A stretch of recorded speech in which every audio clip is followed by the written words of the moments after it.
When you're looking to make an awesome vlog, the better your equipment, the better your vlog will turn out. Also, the better you organize and prepare and know how to best utilize your equipment, the better your videos will be. So I'm going to go over all of the equipment you need in order to make an awesome vlog episode.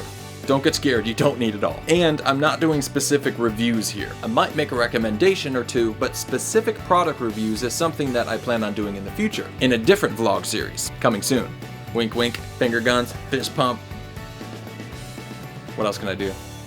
That's good. Here I'll be going over the general equipment that you'll need to make an awesome vlog episode. So let's dive right in. I have 6 categories of equipment for you, and that is a lot. So if you're looking to jump straight to a specific category, you can find quick links in the description below, so you can jump right to the information you're looking for. If you're looking for tripods and mounts, stay right here because that's what I'm gonna get started with right now. This is one of the easier categories because all you're looking to do is mount your cameras on something. And in some cases, it's a good idea to get a tripod to mount a microphone on as well. So you're certainly gonna need a tripod or 2, or 3, or 4, or 5, or 6, or 7. Okay, I'll stop. So let's talk about tripods. There is a difference between a photography tripod and a video tripod. Mainly, a video tripod will have more of a fluid head. They are more stable, and of course, they are more expensive. But if you know you're not going to be doing much panning or tilting, then you can probably get away with a photography tripod, and in some cases, even a cheap tripod will do the trick. And believe me, some of this equipment can get rather pricey, so I'm all about spending money on a $15 item if it works. A monopod is a great way to steady your shots if you're on the go. Of course, it does mean you'll need a camera person to hold it and follow you around. If you will have a camera person following you around, then a monopod might be a really nice option for them. The good thing is, monopods are super cheap. Another item that helps with handheld stability is a handheld mount grip. Again, this is good for situations where you have a camera person and you're on the go. A nice tip is to attach your monopod to the bottom of your handheld grip for even more stability. Next is the slider mount, and this piece of equipment will take your vlogs from same old to absolutely awesome. I highly recommend a slider mount because you can capture the main part of your episode with your camera mounted on a tripod and then afterwards mount it onto a slider and capture excellent B-roll footage. However you're able to use it, believe me, a slider mount will take your vlog to the next level. Another handy piece of equipment is a boom mic stand. These come in various different sizes, and it's an excellent way to capture your audio if you're using an external mic. This one I have back here I use to put over the top and come right in just out of the shot, and right now I'm actually using a smaller one that is down right here that you can't see. It's just out of the shot. Don't be afraid to rig something up that works for you here. That's actually just a normal mic stand that I attached a shock mount to, and when I throw a sandbag at the bottom of it so it doesn't fall over, it works great. Now I can't use it for every situation, but it does work great for sit-down shots like this. If you can't find an attachment that works with whatever type of mic you're using, see if you can make it happen with a basic clamp or duct tape. Before we move to cameras, I wanted to mention this. I don't know what you call this. It's basically a mount on wheels, and it's really smooth when you slide it across the table. The table does have to be a very smooth table. Any bumps and it will show up in your footage. But it is nice because you can set the wheels so that it moves on a nice rotation, which would be perfect for rotating around a plate of food or a particular item that you might be featuring in one of your episodes. When it comes to cameras, there are specs you'll want to make sure your camera meets. Ideally, aspect ratio 1920 by 1080, that's what we call full HD. If it shoots in 4K, awesome, go with that. Just make sure your computer that you're editing on can handle that kind of footage. Frame rate 30p or 29.97p. Make sure it's not 30i or 29.97i. We'll get more into these specs in the next episode on organizing and planning. For now, let's go over your camera options. If you have one of those newer fancy smartphones, you might be able to achieve your shots using its camera. The cameras in smartphone have actually come a long way in the last 5 or so years. And if you're on a budget and you already have a cell phone, go ahead and give it a shot. You can even buy tripods and special phone mounts that make using your phone to capture your vlogs a real possibility. Another cool thing is to go out and pick up some of these really cool attachment lenses for your phone. You just clip it on and you've got a really nice wide angle. Pretty cool, huh?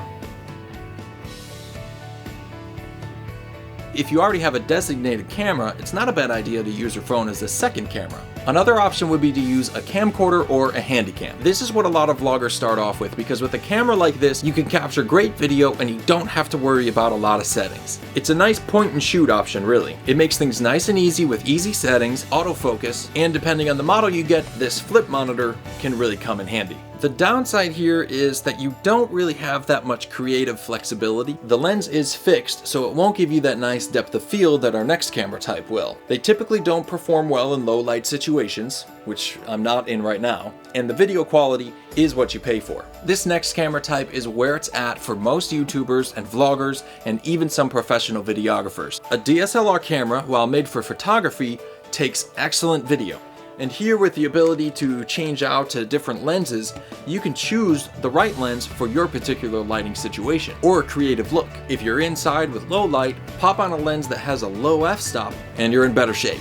Of course, with DSLRs, you're going to need to know your photography specs a little more because these cameras put you at more of a professional level, unlike our two previous types. On the downside, the built-in microphones on the DSLR cameras usually are not that good. And unfortunately, it's almost unusable if you're outside and in any type of wind. If you're going to go with the DSLR, make sure it has a 3/4 inch audio mic line in. But before we get into audio, there's also the prosumer range of cameras. And I won't spend much time here because, quite honestly, it's overkill for vlogging. Also, I'd rather you spend the money on all the other equipment. But if you have tons of money to invest in your vlog, you might want to consider some cameras in the professional range. Again, here you'll need to be well versed in your photography and videography specs because professional cameras do require professional users. Microphones. You could just use your camera's built-in microphone, but as I mentioned before, most onboard cameras aren't ideal unless you know every one of your episodes is going to be inside and in a quiet location. Even then, you might not like the result. So I don't recommend relying on your camera's built-in microphone. Which brings us back to your smartphone. If you're not already using it as a camera, you might be able to use it as a microphone. Most smartphones come with a voice recorder app. If not, I'm 99.999% sure that you can download one. The nice thing about using your smartphone as an audio capture device is that since phones are so common, it wouldn't be weird at all to have it on the table with you while you're recording your vlog. And only the wisest of viewers would realize that it's being used as the device to capture the audio. Huge money saver here, as guess what? You probably already have one. Okay, I'm gonna stop this now. Another option is the Zoom H1. These are great because they capture really nice audio and they can be mounted on a tripod really close to you, but just outside of the frame of the camera. They record the audio directly to an onboard SD card that you can pop out and put in your computer and sync up to your video later. They make a few different models from H1 to H6, I believe. They're all good, so look into them and find one that fits your price range. I was looking at the Zoom H6, but I ended up going with this Tascam DR40, which is comparable. Just gonna start recording on this now. I have run into a bit of trouble with this though. Every once in a while it picks up a buzzing or a frequency whenever somebody nearby with a cell phone gets a text or an email. I have spoken to other DR40 users who have not had that experience, but I thought I'd let you know that you might be asking those in your household to turn their mobile devices on airplane mode or better yet, off altogether. What you shouldn't have any trouble with is a good wireless lav kit. And I say good wireless lav kit because there are cheaper systems that you can buy. Go ahead and try them out, but quite honestly, you might end up just wasting your money. I picked this one up and thought for a while that I did waste my money. Then I kind of rigged it and it works pretty well if and when I need it to. It's sort of my plan D or E when it comes to microphones. Your best option here would be to go with the Rode Link Filmmaker Kit. It runs about $400, but believe me, the investment in a good wireless lav kit will guarantee awesome audio for your vlogisodes. When making vlogisodes, the audio is just as, if not more important, than the image quality of your video. I say it all the time, you could have excellent image quality, but if you have bad audio, you just flat out are not going to have a good final product. The Rode Link Filmmaker Kit comes with a lav mic that you can clip on or under your clothing, pop on a windscreen if you're outdoors. The mic plugs into the wireless transmitter that you can clip or tape onto your belt or something, and that sends the wireless signal to the receiver, which can be mounted or plugged into your camera, or a separate audio capture device like this. This is the more advanced and professional route, so you will want to make sure you do your research and allow yourself the time to learn how to use the system. I use this Sennheiser system because professionally, I have some clients that require filming outside and in any given weather situation. So if your episodes frequently require you to be outside and possibly in high winds or variable weather conditions, you might want to look into more of a professional grade lav system.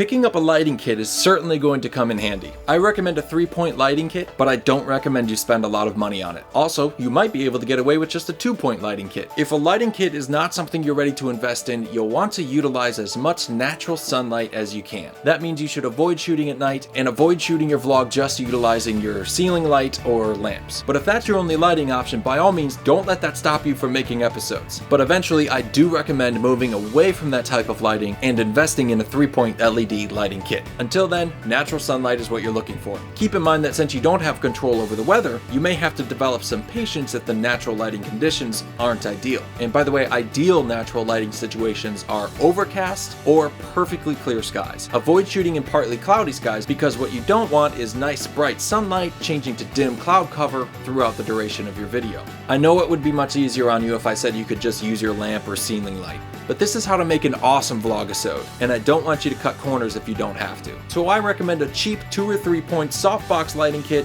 or a 2 or 3 point LED lighting kit. Trust me, it's worth it.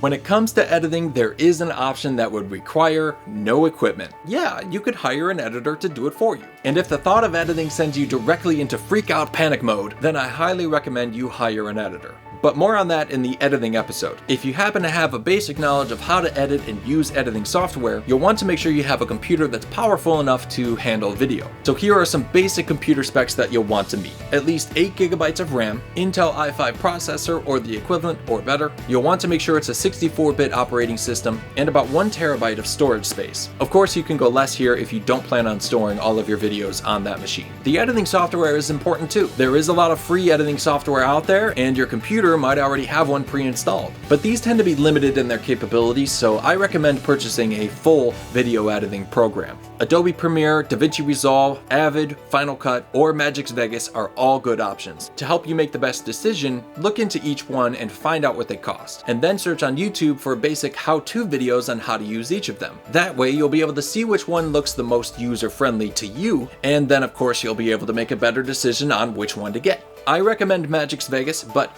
again, more on that in the editing episode. Finally, we can't forget about the other bits and pieces. Whatever equipment you end up going with, it's always a good idea to pick up a few extras. Extra batteries, that goes for your cameras and your mics, extra SD cards or whatever type of cards your equipment takes, extra mic cables and their various attachments and connectors. It's also a good idea to have a couple designated extension cords and power strips. Gaffer tape might be nice to keep with you in case you need to tape down some cables so that nobody trips, or to keep something in place temporarily. If you do get a lighting kit, extra light bulbs will come in handy. They do break. And when it comes to your tripods and mounts, you'll want to make sure that you have a couple extra connectors, nuts and bolts, and any other type of attachment gizmos you might need.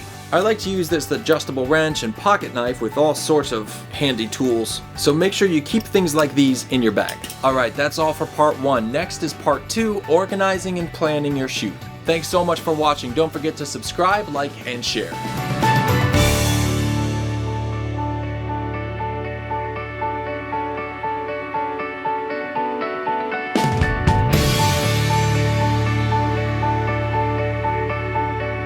I forgot to mention the windscreen for the mic. Did I forget anything else? I think I touched on everything. Oh, I did forget to mention this this light. Kind of mounts on the camera. That's pretty cool. All right, we're good. That's it.